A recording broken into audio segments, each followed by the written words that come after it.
We're back with the author of Team of Vipers, My 500 Extraordinary Days in the Trump White House. Stephen Miller. Yeah. I want to read a portion that you wrote about this. He said that, this is a quote of Stephen Miller's, who gives the president, obviously, lots of foreign policy advice, including all of the immigration policy. Stephen Miller says, quote, "I would be happy if not a single refugee foot ever touched American soil," end quote. Miller said this dismissively. I didn't press the issue with him. There was no use. How much does President Trump agree with that?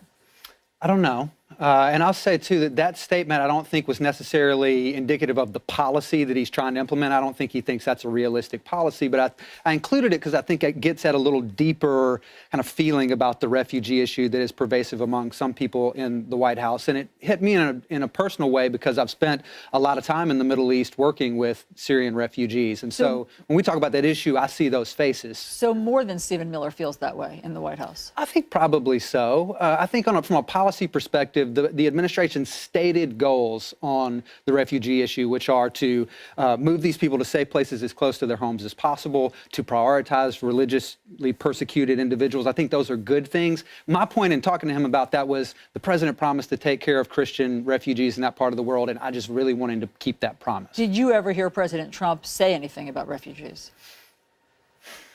No, nothing specific that I can remember. I do vaguely remember there was a policy debate at one point about the number of refugees that we were going to take in. The State Department was very involved in that. I remember brief conversations about that, but nothing that really sticks out.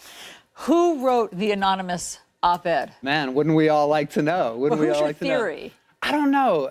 I kind of feel like it's probably some deputy secretary of blah, blah, blah at an agency.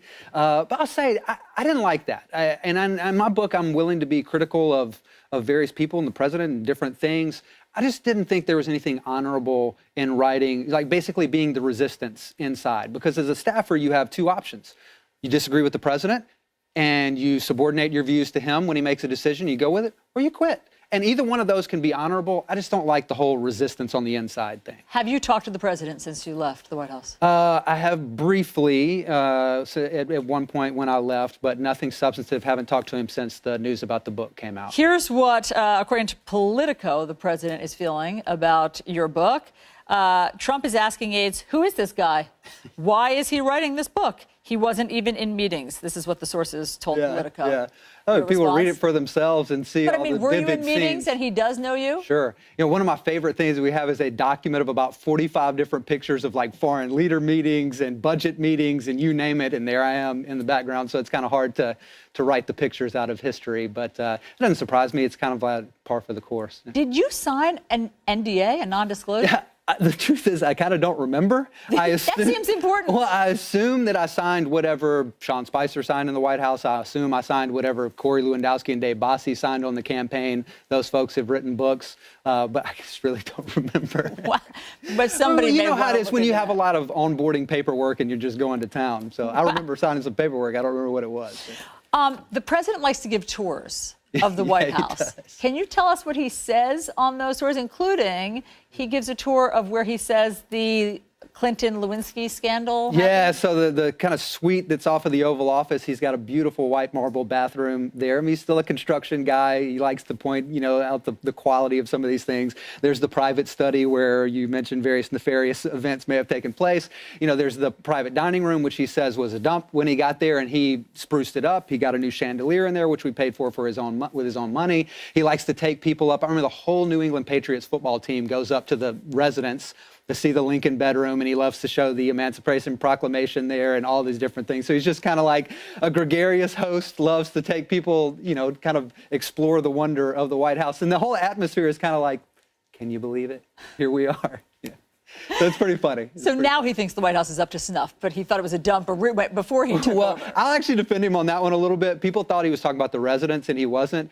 The West Wing, in all fairness, was a dump when we got there because it had been 8 years since it had been renovated in the most highly trafficked worst space in the country. So it was kind of dumpy. It wasn't anybody's fault. So he did enjoy sprucing the place up. So, Cliff, now that the book comes out today, why did you want to write it? Why did you want to reveal all of this stuff about what goes on inside? Well, what I noticed was every book that's been written about the place has either been, let's burn the place down, set it on fire, or let's be sycophantic and it's the greatest thing that ever happened. And what I thought was missing was a firsthand account of the truth about what it's like to work there by somebody who's willing to put their name on it. And so that's really why I wanted to write this book. And I assume you're burning bridges. I mean, for instance, you say unkind things about Kellyanne Conway that have gotten a lot of press. And so you're willing to burn some bridges on your way out. Well, I didn't really look at it that way. I wouldn't like going out of my way to burn anybody down, but I did want to just give a really accurate picture. And for some people, that's not a beautiful portrait all the time, including of myself. I mean, I would argue that I'm more critical of myself in this book than of anybody else. I mean, you talk about the leakers in there, but obviously the president must be comfortable with it because people still are there. There are many people who are still there. I don't think he's comfortable with it. I think he's perplexed by it. What And does that actually, the impetus for the whole meeting about the enemies list was him trying to make sense of reading stories in which people who are his own staff are saying bad things. And so how does that about work? He him. called you in and he said, let's sit down and you tell me who's against me. What did he say? Yeah, I want to. He was looking for someone he felt like he could trust to tell him like who's who and what's what. Like who are these people? And essentially, the case I made for him was the people that abandoned you during the campaign when it was the toughest times.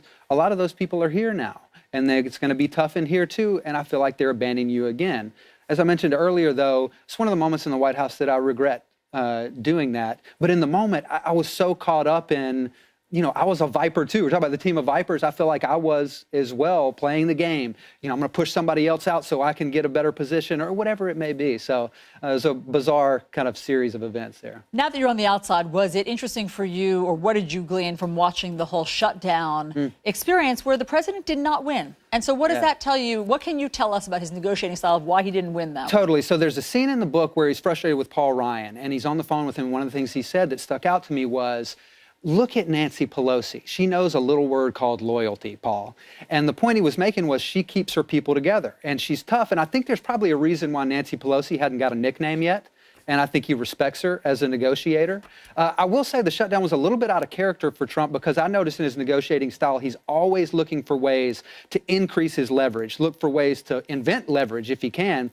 And he seemed to be negotiating right out of the gate from a position of weakness because we used to have Republican control of both houses. Now Democrats are in control of the House. So he was negotiating from a much worse place, I feel like, than if he'd had this fight earlier in the presidency. Well, sure. I mean, when the Republicans controlled both houses, that's been a big question of why did he make these demands now? Yeah, Only when Nancy Pelosi was there, that seemed like a misfire. I think for the first 2 years, a lot of people that were around him were constantly making the case to like, we'll have this fight later, we'll have this fight later. He woke up and realized one day, the wall is the one policy position that is so inextricably linked to Donald Trump that you ask an 8-year-old on the street, what's Donald Trump about? They'll say the wall. If he doesn't get that, he's going to have a hard time in 2020. Since you were involved in messaging, how much of his messaging comes from Fox News?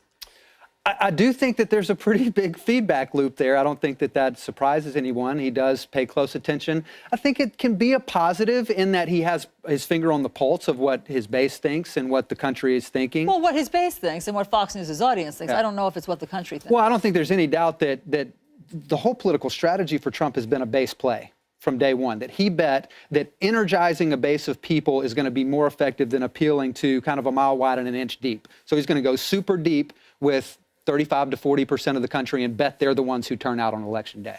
Was it helpful that he speaks to Sean Hannity and watches Fox so much during the day? I think it's overblown a little bit. I mean, the guy's working. I mean, people say a lot of things about him. One thing you can't deny, he's a workhorse. I saw it firsthand.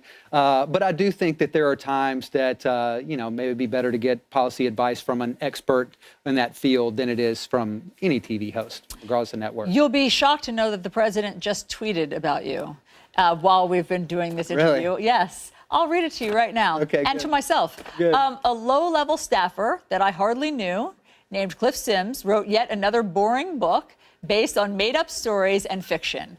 He pretended to be an insider when, in fact, he was nothing more than a gopher. Nice. He signed a non-disclosure agreement. He is a mess. There it is. Look, I knew that was a possibility when I wrote this book. And you know what I said? My identity is not wrapped up in being a Trump staffer. My identity is wrapped up in, who I am in my faith, and those are things that matter to me. I know who Jesus says I am. Don't matter to me what Donald Trump or anyone else says that I am. You don't mind being called a gopher? Doesn't matter to me one bit.